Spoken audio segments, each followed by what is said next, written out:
Sa bawat tahimik na komunidad, may mga kwentong hindi kailanman inaasahang mangyari. Mga kwentong nagsisimula sa normal na araw, isang ordinaryong buhay, isang ordinaryong gabi, at isang ordinaryong tawag. Ngunit kung minsan, ang isang tawag ay sapat upang tuluyang baguhin ang karapatan at kapalaran ng isang tao. Oktubre 17, 2023, Barangay Isidro. Isang simpleng komunidad na kilala sa katahimikan. Walang gulo, walang krimen. Halos lahat ng tao ay magkakakilala. Ngunit sa loob ng isang maliit na bahay sa dulo ng iskinita, may isang lalaking hindi na muling magigising. Ang kanyang pangalan, Jose Ramos, at ang huling bagay na ginawa niya bago siya mamatay ay sagutin ang isang tawag na tumagal lamang ng 14 na segundo. Si Jose Ramos ay 38 taong gulang, isang security guard sa isang pribadong gusali sa Maynila. Hindi siya mayaman, hindi rin siya kilala, ngunit ayon sa mga kapitbahay, isa siyang mabuting tao, tahimik, masipag, at halos walang kaaway. Araw-araw ay pareho lamang ang kanyang ginagawa. Gumising ng maaga, maghanda para sa trabaho, uuwi ng gabi, at magpapahinga sa kanyang maliit na bahay. Hindi siya mahilig sa bisyo, hindi rin siya mahilig sa gulo. Kadalasan, mag-isa lamang siya. Minsan, makikita siyang nakaupo sa labas ng bahay, tahimik, nagmamasid sa mga dumadaan.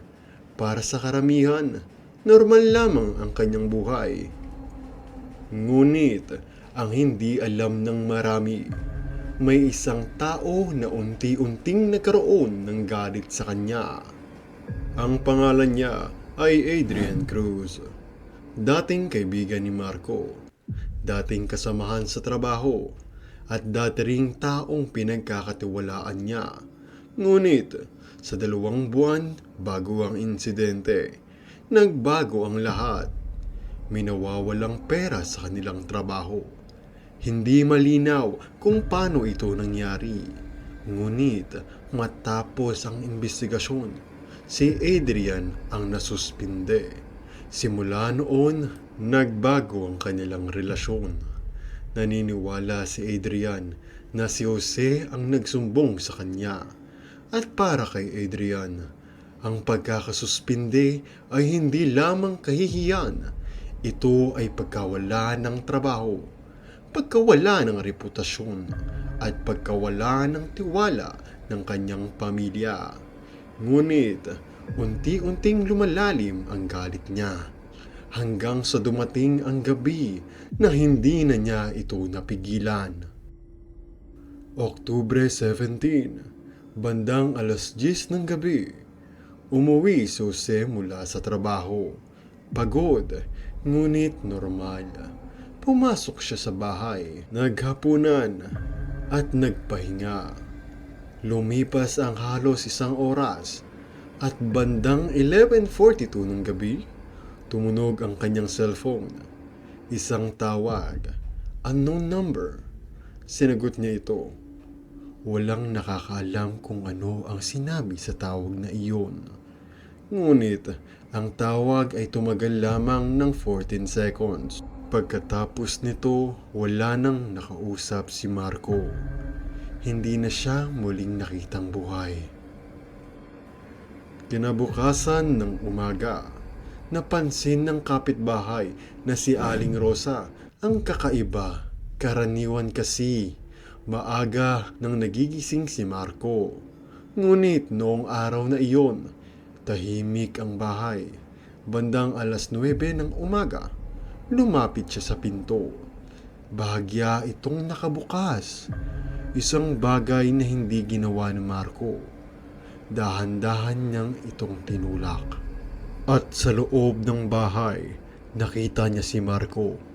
nakahandusay sa sahig, hindi gumagalaw, hindi humihinga, at sa sandaling iyon, alam niyang may masamang nangyari. Dumating ang pulisya, sinuri ang buong bahay. Ngunit kakaiba ang eksena.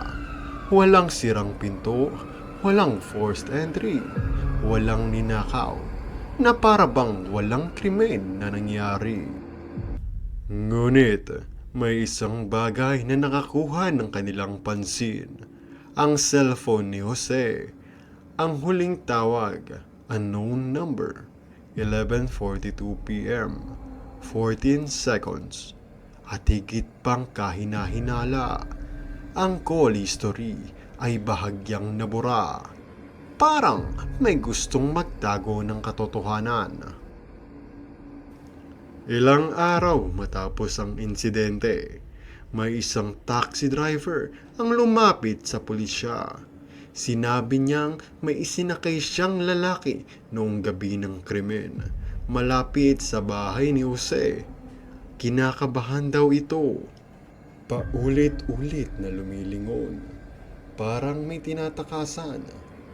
Nang ipakita sa kanya ang larawan ni Adrian, agad niya itong nakilala. Si Adrian iyon. Kalaunan, natagpuan si Adrian sa Batangas. Siya ay inaresto. Sa simula, itinanggi niya ang lahat. Ngunit, nang ipakita ang ebidensya, ang taxi driver, ang CCTV, at ang phone records, wala na siyang maitago. Umamin siya. Pumunta lamang daw siya sa bahay ni Jose upang komprontahin ito. Nagkaroon ng matinding pagtatalo at sa isang iglap ng galit, naitulak niya si Jose. Tumama ang ulo nito sa sahig. Isang malakas na tunog at pagkatapos, katahimikan. Sa korte, nahatulan si Adrian ng pagkakakulong. Ngunit para sa pamilya ni Jose, hindi na maibabalik ang nawala. Dahil minsan, ang isang buhay ay mawawala hindi dahil sa plano, kundi dahil sa sandali ng galit. Isang maling desisyon, isang tawag, at isang katahimikan na hindi na kailanman mababawi. At hanggang ngayon, ang tawag na iyon, ang huling tawag na sinagot ni Jose.